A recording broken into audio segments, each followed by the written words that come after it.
আমাদের সঙ্গে এই মুহূর্তে টেলিফোন লাইনে রয়েছেন দীপা দাস মুন্সী। আপনি অনেক কাছ থেকে দেখেছিলেন মনমোহন সিংকে, কি বলতে চাইবেন তার স্মৃতিচারণায়?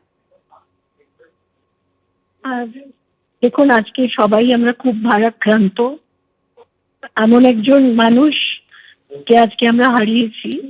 মনমোহন সিংজি শুধুমাত্র দেশের প্রধানমন্ত্রী নিশ্চয়ই ছিলেন, একজন বড় ইকোনমিস্ট ছিলেন, কিন্তু আমাদের কাছে, আমি এবং আমার হাজবেন্ড দুজনেই তার কাছে কৃতজ্ঞ যে তিনি আমাদেরকে নিজের পরিবার হিসেবে দেখেছেন, আমাদের গাইড করেছেন, আমাদের মেন্টর হিসেবে ছিলেন। মাথার উপরে যখন প্রিয় অসুস্থ, তিনি স্পেশাল ফ্লাইট পাঠিয়ে তাকে কলকাতা নিয়ে যাওয়ার ব্যবস্থা করেছিলেন।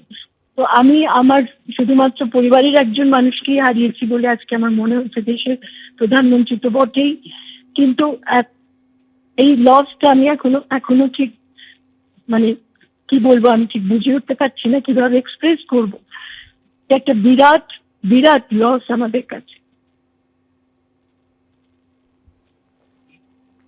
অনেক ধন্যবাদ আপনাকে আমাদের সঙ্গে কথা বলবার জন্য। দীপা দাস মুন্সীর সঙ্গে আমরা কথা বলছিলাম। তিনি বলছিলেন যে তিনি মনমোহন সিং প্রধানমন্ত্রী ছিলেন, একজন ভালো অর্থনীতিবিদ ছিলেন, কিন্তু তারপরেও পরিবারের সঙ্গে তার যথেষ্ট যোগাযোগ ছিল, দীপা দাস মুন্সীর পরিবারের সঙ্গে, এবং তিনি যথেষ্টই ভারাক্রান্ত।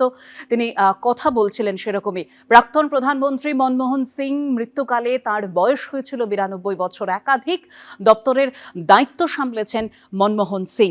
2004 থেকে 2014 পর্যন্ত তিনি প্রধানমন্ত্রী ছিলেন।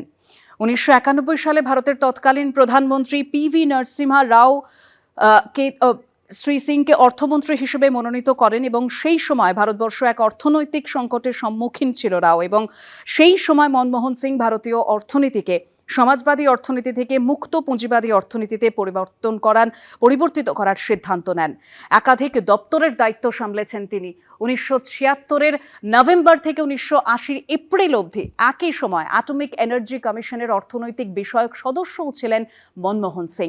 1980 এপ্রিল থেকে 1982 15 সেপ্টেম্বর অবধি প্ল্যানিং কমিশনের সদস্য ছিলেন মনমোহন সিং, এবং সচিবের দায়িত্বও সামলান মনমোহন সিং। 1982 16 সেপ্টেম্বর থেকে 1985 14 জানুয়ারি অবধি তিনিই ছিলেন আরবিআই এর গভর্নর।